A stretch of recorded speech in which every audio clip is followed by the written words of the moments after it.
po, welcome po sa Panlasang Ilocano. At ngayon ay gagawa naman po tayo ng ginataang adobong pusit. Tara, umpisa na po natin. Una po ay maghiwa po tayo ng luya, bawang, kasibuyas. At igigisa na po natin. Hintayin na lang po natin maluto ang ingredients. At pwede na po natin ilagay ang ating pusit. Halu-haluin po natin.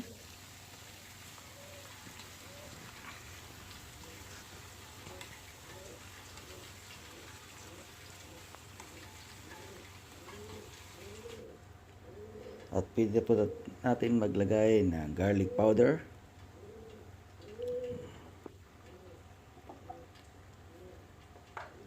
At paglalagay din po tayo ng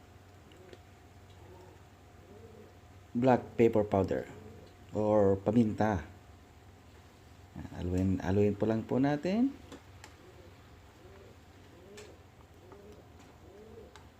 Yan. Pag nahalo na po at pwede na po natin takpan. Hayaan lang po natin siyang kumulo.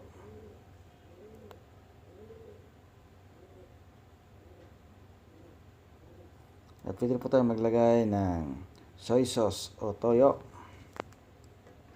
Takpan muli natin.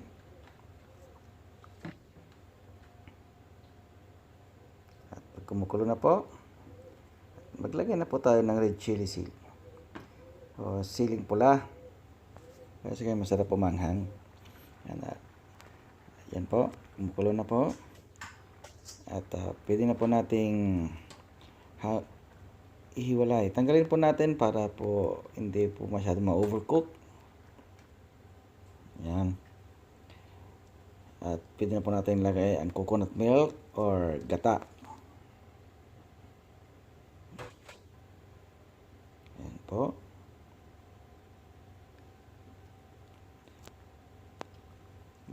Dagdag lang po tayo ng konting toyo. At paglalagay din po tayo ng asukal.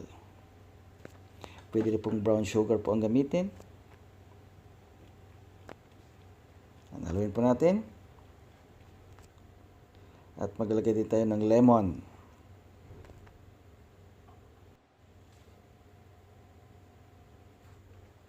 Yan po. At pwede na po natin ilagay ang ating pusit, hinahan kanina. Yan.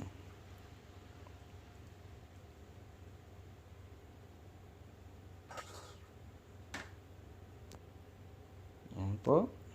At haluin natin konti.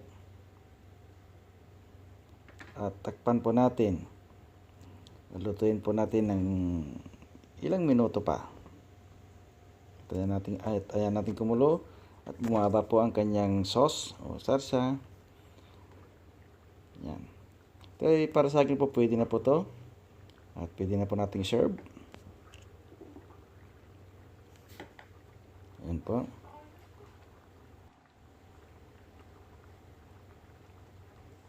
Yan po.